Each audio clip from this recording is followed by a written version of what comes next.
I'm Bafana Skosana. I am a social worker. Then I have a master's in occupational social work. My name is Charity Maluleke. I am a social worker by profession, but I'm also a client relationship manager at ICAS.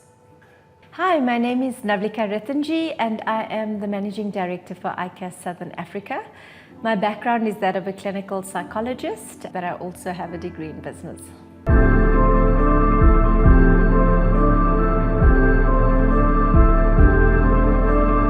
Mental health in general is a state of well-being, right? How we handle ourselves as people psychologically and emotionally, how we feel about ourselves, how we feel about our surroundings, how we do things and how things affect us, right? That is mental health in as far as it is concerned. So the thing with mental health is often people use the terms mental health, mental illness, mental disorders. They use it all interchangeably. The thing that's important to understand about mental health is what are the things that you can do on a day-to-day basis to look after your mental health. Because mental health and mental illness actually exist on the same continuum.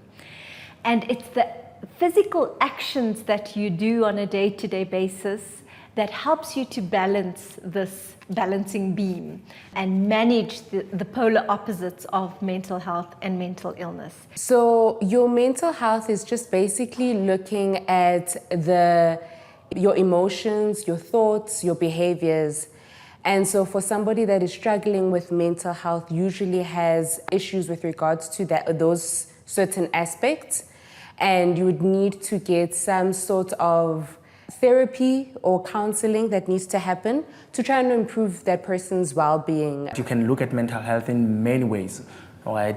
From the home environment, from the work environment. It includes adults, it includes your elderly people, it includes your teenagers. So when you speak about mental health, really you are speaking about the psychology of a person, but in a more broadened manner. So positive, sort of constructive relationships, the ability to laugh at yourself, that's positive mental health.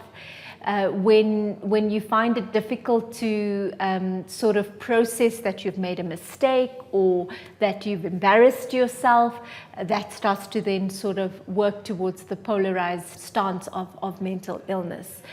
So one of the things that's really helpful is being in a support group where people are also going through mental health issues that you're struggling with, and knowing that you're not alone, and knowing how to sometimes navigate through the world with these mental health issues from different people's perspective as well.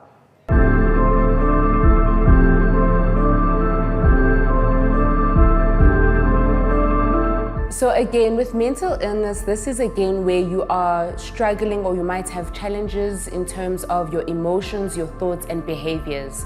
So for example, if you're somebody that's struggling with depression, how you might process certain events or certain things that are happening in your life might be different from somebody who's not struggling with depression, for example. Or I put it in very inverted commas, who normal people struggle with. Your perception on certain things is very different, which is usually negative, a negative perspective of certain things. It's different in terms of how you're struggling and how somebody who hasn't got depression is struggling with those things. But I think it's important to really just acknowledge that we all dip in and out of mental illness related symptoms on a day-to-day basis. In fact, 1 in every 3 South Africans at this point in time will struggle with a mental illness at some point in their lives. I think for the most part, a lot of people are still not diagnosed, and this is because there's a stigma that comes with having a mental illness. And if you are diagnosed, you'd rather keep it to yourself. So even sharing it with people at work, with your boss, your manager, might not be easy for you because you are worried, what if people treat me different? What if they think that I'm weak because I've got depression or because I struggle with anxieties and so forth? When you need help or when you sort of identify that I can't really do this on my own, that's when you need to consider soliciting the help of a professional. And that's part of the successful treatment of mental health concerns. Talking to a professional. If you have an EAP program at your workplace, that's a good place to start.